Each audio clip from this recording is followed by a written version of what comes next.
तो आज एक बार आपको फिर से एक नई वीडियो के साथ आए हैं।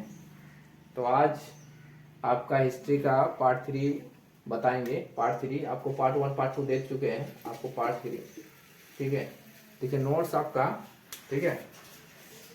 तो नोट्स आपका देखिए, बात है कि आप बोलिएगा सर हमको प्रॉपर नोट्स दिखाई नहीं दे रहा है, तो आपको हम टेलीग्राम, मेरा जो चैनल है सूरज गाइडलाइन क्लासेस में, है ना, आपको हम नोट्स प्रोवाइड कर देंगे, ठीक है।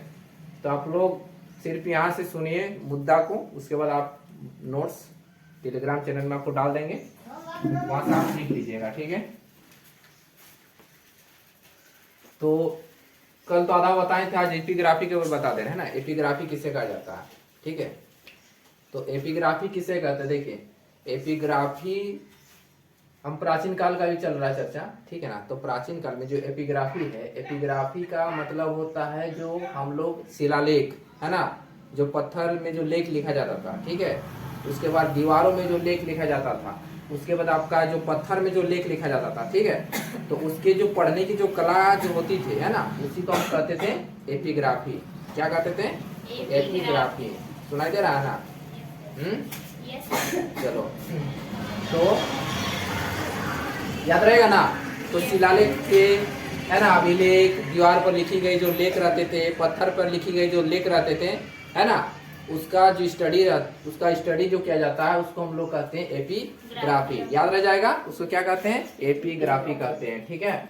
उसके बाद आपका कहा जाता है कि जो सबसे पहले लिखने की जो कला थी, आपका लिखने की जो पुरानी कला जो सबसे पहले कहाँ से ली गई, तो हड़प्पा सभ्यता से ली गई, है ना।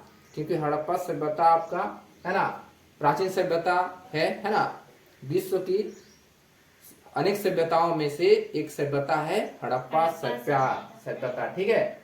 उन्हीं से बहुत ही पुरानी जो कला है वो मिला था, ठीक है, लेखन की जो पुरानी कला थी, कोई दिक्कत।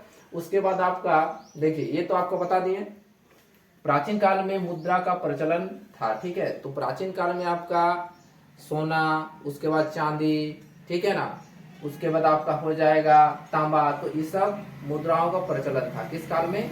तो प्राचीन काल में। याद रहेगा, प्राचीन काल में मुद्राओं का प्रचलन सबसे अधिक होता था, ठीक है। इसको याद कर लीजिएगा, ठीक है।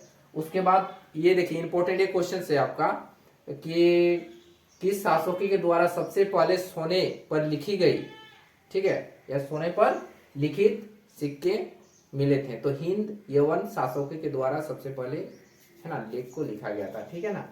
ये जो आपका सोने पे जो आपका लेखन की जो कला मिलती है, ठीक है। तो हिंद यवन शासकों के द्वारा, इंपॉर्टेंट क्वेश्चन है, ये वाला आपको बता दिए, ठीक है।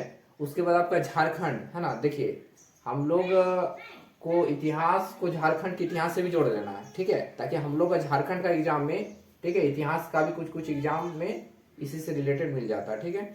तो सबसे पहले देखा जाए कि झारखंड में सबसे अधिक अगर शासन किया है तो गुप्त वंश के शासकों ने, ठीक है। और आपका एक शशांक थे, शशांक, है ना, गौड़ शासक शशांक सबसे अधिक दिनों तक हमारे झारखंड में शासन किए थे। कहाँ किए थे?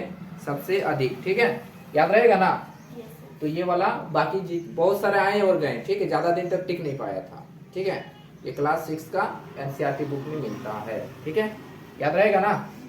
चलिए, तो ये आपको मोटा मोटी बता दें आधा, ठीक है। उसके बाद आपका कैलेंडर का चर्चा करेंगे।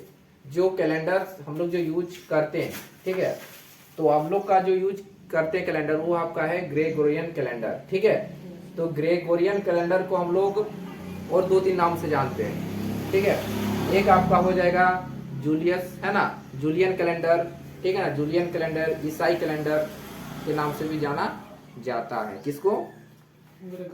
है ना, ग्रेगोरियन कैलेंडर, ठीक है, याद रहेगा ना, ये इंपॉर्टेंट है, ठीक है। उसके बाद देखिए ईसा पूर्व और ईसवी सन तो सबको जानते हैं, है ना। ईसा मसीह के जन्म के पहले को, ईसा मसीह के जन्म के पहले को हम लोग ईसा पूर्व कहते थे, और जन्म के बाद को ईसवी सन कहते हैं। क्या कहते हैं? ईसवी सन कहते हैं, ठीक है ना। जैसे एक एग्जाम्पल लिया जाए, जैसे महात्मा बुद्ध का जन्म तो कब हुआ था? तो 563 ईसा पूर्व हुआ था।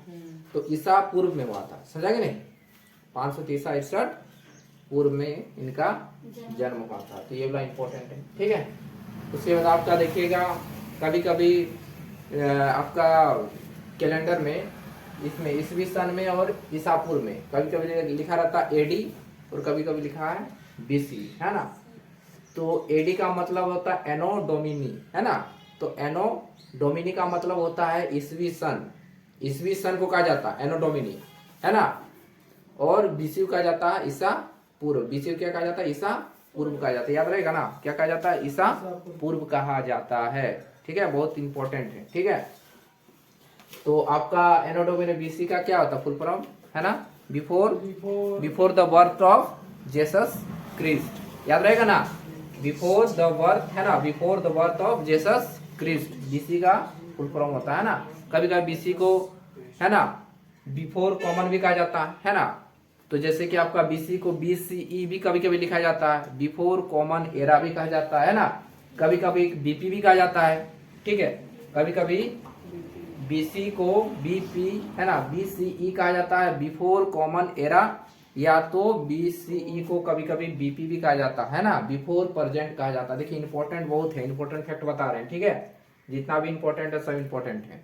तो ये आपका जानकारी था, ठीक है। तो आज आपका पहला चैप्टर पूरा खत्म हो जा रहा है, कल आपका नेक्स्ट चैप्टर बताएंगे हिस्ट्री का। तो धन्यवाद, जौहर।